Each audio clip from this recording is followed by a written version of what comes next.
ನಾನು ನಿಮ್ಮ ಪ್ರೀತಿಯ Varsha. Welcome to Varsha's kitchen. ಇವತ್ತು ನಾನು ಮಂಗಳೂರು ಶೈಲಿಯ ಚಿಕನ್ ಪುಳಿ ಮುಂಚಿ ಮಾಡುವ ಅಂತ ಹೇಳಿ 1 kg ಚಿಕನ್ ತಗೊಂಡಿದ್ದೇನೆ. ಈಗ ಪುಳಿ ಮುಂಚಿಗೆ ಬೇಕಾದಂತಹ ಮಸಾಲೆ ರೆಡಿ ಮಾಡಿಕೊಳ್ಳುವ. ಪ್ಯಾನಿಗೆ ಸ್ವಲ್ಪ ತೆಂಗಿನೆಣ್ಣೆ ಹಾಕಿ 10 ರಿಂದ 12 ಬ್ಯಾಡಗಿ ಮೆಣಸನ್ನು ಇದರಲ್ಲಿ ಹುರ್ಕೊಳ್ತಾ ಇದ್ದೇನೆ.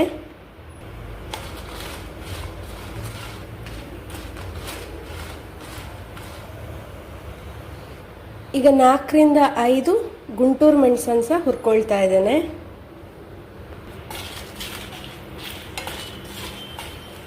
ಮಸಾಲೆ ರೆಡಿ ಮಾಡ್ಕೊಳ್ಳಿಕ್ಕೆ ಬೇಕಾದಂಥ ಧನಿಯಾ ಬೀಜ, ಜೀರಿಗೆ, ಮೆಂತೆ ಹಾಗೆ ಸ್ವಲ್ಪ ಕಾಳು ಮೆಣಸು ತಗೊಂಡಿದ್ದೇನೆ. ಇದನ್ನು ಸಹ ಚೆನ್ನಾಗಿ ಹುರ್ಕೊಳ್ಳುವ.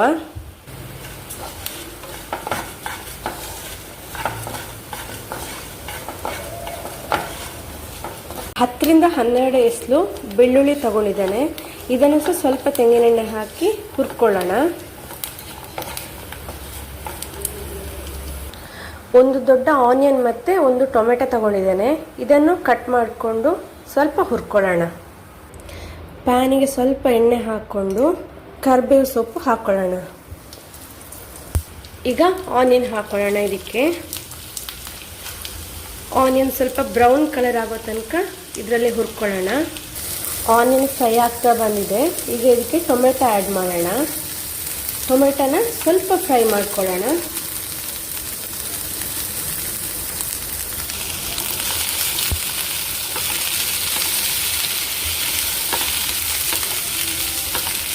ಟೊಮೆಟೊ ಮತ್ತು ಆನಿಯನ್ನ ಈಗ ಫ್ರೈ ಮಾಡ್ಕೊಳ್ತಾ ಇದ್ದೇನೆ. ಆನಿಯನ್ ಜಾಸ್ತಿ ಹಾಕೋದ್ರಿಂದ ಗ್ರೇವಿ ಸ್ವಲ್ಪ ಜಾಸ್ತಿ ಆಗ್ತದೆ, ಟೊಮೆಟೊ ಫ್ಲೇವರ್ ಕೊಡ್ತದೆ. ಈಗ ಇದನ್ನು ಸ್ವಲ್ಪ ಹುರ್ಕೊಳ್ಳೋಣ. ಇನ್ನು ಸ್ವಲ್ಪ ಇದು ಫ್ರೈ ಆದದ್ದು ಸಾಕು. ಈಗ ಸ್ಟವ್ ಆಫ್ ಮಾಡಿಕೊಂಡು ಇದನ್ನು ತಣ್ಣಗಾಗಲಿಕ್ಕೆ ಇಟ್ಕೊಳ್ಳುವ. ಆಮೇಲೆ ಮಸಾಲೆ ಗ್ರೈಂಡ್ ಮಾಡುವ. ಈಗ ಒಗ್ಗರಣೆಗೆ ಒಂದು ಆನಿಯನ್ ಕಟ್ ಮಾಡಿಕೊಳ್ಳುವ. ಹುರಿದಿಟ್ಟಿರುವ ಎಲ್ಲ ಸಾಮಗ್ರಿಗಳನ್ನು ಈಗ ಮಿಕ್ಸಿಯಲ್ಲಿ ಗ್ರೈಂಡ್ ಮಾಡಿಕೊಳ್ಳುವ. ಇದರೊಟ್ಟಿಗೆ ಹುರಿದಿಟ್ಟಿರುವಂತಹ ಟೊಮೆಟೊ, ಆನಿಯನ್ ಮತ್ತು ಕರಿಬೇವು ಸೊಪ್ಪು ಸಹ ಹಾಕ್ಕೊಳ್ತಿದ್ದೇನೆ. ಹಾಗೆ 1 ತುಂಡು ಶುಂಠಿಯನ್ನು ಆ್ಯಡ್ ಮಾಡ್ತಿದ್ದೇನೆ. ಸ್ವಲ್ಪ ಅರಿಶಿಣ ಪುಡಿ, ನೀರು ಸಹ ಹಾಕ್ಕೊಳ್ತಿದ್ದೇನೆ. ನೀರು ಹಾಕಿ ಗ್ರೈಂಡ್ ಮಾಡಿಕೊಳ್ಳುವ. ಮಸಾಲೆ ರೆಡಿಯಾಗಿದೆ. ಈಗ ಒಗ್ಗರಣೆಗೆ ಇಟ್ಕೊಳ್ಳುವ. ಒಂದು ಬಾಣಲಿ ಇಟ್ಕೊಂಡಿದ್ದೇನೆ. ಇದಕ್ಕೀಗ ನಾನು ತೆಂಗಿನೆಣ್ಣೆ ಹಾಕ್ತೇನೆ. ನಾನು ಯೂಶ್ವಲಿ ಎಲ್ಲದಕ್ಕೂ ತೆಂಗಿನೆಣ್ಣೆನೇ ಯೂಸ್ ಮಾಡೋದು. ಹಾಗೂ ಬೇಕು ಅಂದರೆ ಸ್ವಲ್ಪ ತುಪ್ಪ ಹಾಕ್ಕೊಳ್ಬೋದು ಎಣ್ಣೆ ಜೊತೆಗೆ. ನಾನು ಸ್ವಲ್ಪ ತುಪ್ಪ ಮಿಕ್ಸ್ ಮಾಡ್ಕೊಳ್ತಿದ್ದೇನೆ. ಎಣ್ಣೆ ಬಿಸಿಯಾಗಿದೆ. ಈಗ ಇದಕ್ಕೆ ಕರಿಬೇವು ಸೊಪ್ಪು ಹಾಕ್ಕೊಳ್ತಾ ಇದ್ದೇನೆ. ಹಾಗೆ ಹೆಚ್ಚಿಟ್ಟಂಥ ಆನಿಯನ್ನ ಸಹ ಹಾಕ್ತಾ ಇದ್ದೇನೆ. ಇದಕ್ಕೆ ಆನಿಯನ್ ಸ್ವಲ್ಪ ಗೋಲ್ಡನ್ ಬ್ರೌನ್ ಕಲರ್ ಆಗೋ ತನಕ ಆಯಿಲಲ್ಲಿ ಫ್ರೈ ಮಾಡಿಕೊಳ್ಳುವ.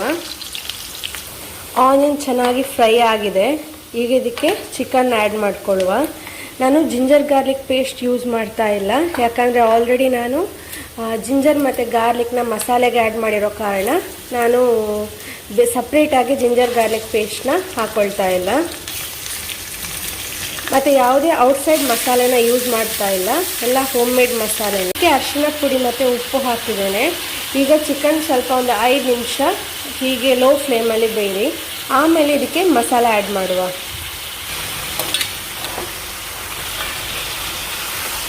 ಈಗ ಈ ಚಿಕನಿಗೆ ರುಬ್ಬಿಟ್ಟಿರುವಂತಹ ಮಸಾಲೆನ ಆ್ಯಡ್ ಮಾಡ್ಕೊಳ್ತಾ ಇದ್ದೇನೆ. ಎಷ್ಟು ಬೇಕೋ ಅಷ್ಟು ನೀರನ್ನು ಆ್ಯಡ್ ಮಾಡ್ಕೊಂಡಿದ್ದೇನೆ. ಹಾಗೆ ಇದಕ್ಕೆ ಉಪ್ಪನ್ನು ಸಹ ಹಾಕ್ಕೊಳ್ಳುವ. ರುಚಿಗೆ ಎಷ್ಟು ಬೇಕೋ ಅಷ್ಟು ನೋಡಿ ಉಪ್ಪು ಹಾಕ್ಕೊಂಡ್ರಾಯ್ತು. ಈಗ ಈ ಮಸಾಲೆ ಜೊತೆ ಚಿಕನ್ ಒಂದು 10 ಮಿನಿಟ್ಸ್ ಚೆನ್ನಾಗಿ ಬೇಯಬೇಕು. ಕುದಿಲಿಕ್ಕೆ ಸ್ಟಾರ್ಟ್ ಆಗಿದೆ. ಹೀಗೆ 10 ನಿಮಿಷ ಚೆನ್ನಾಗಿ ಕುದಿಲಿ. ಆಗ ಚಿಕನಿಗೆ ಮಸಾಲೆ ಚೆನ್ನಾಗಿ ಎಳ್ಕೊಳ್ತದೆ. ಮತ್ತು ನಾವು ಚಿಕನ್ನ ಸಹ ಆಗ ಪೂರ್ತಿ ಬೇಯಿಸ್ಕೊಂಡಿರಲಿಲ್ಲ. ಈಗ ಮಸಾಲೆ ಒಟ್ಟಿಗೆ ಚಿಕನ್ ಬೇಯ್ತದೆ. ಮಸಾಲೆ ಚೆನ್ನಾಗಿ ಕುದ್ದಿದೆ. ಹಾಗೆ ಚಿಕನ್ ಸಹ ಚೆನ್ನಾಗಿ ಬೆಂದಿದೆ. ನೋಡ್ತಿರ್ಬೋದು ನೀವು, ಚಿಕನ್ ಸಹ ಚೆನ್ನಾಗಿ ಬೆಂದಿದೆ. ಈಗ ಕೊನೆಯದಾಗಿ ಹೆಚ್ಚಿಟ್ಕೊಂಡಿರುವಂತಹ ಕೊತ್ತಂಬರಿ ಸೊಪ್ಪನ್ನು ಹಾಕಿ ಆಮೇಲೆ ಸ್ಟವ್ ಆಫ್ ಮಾಡಿಬಿಡುವ.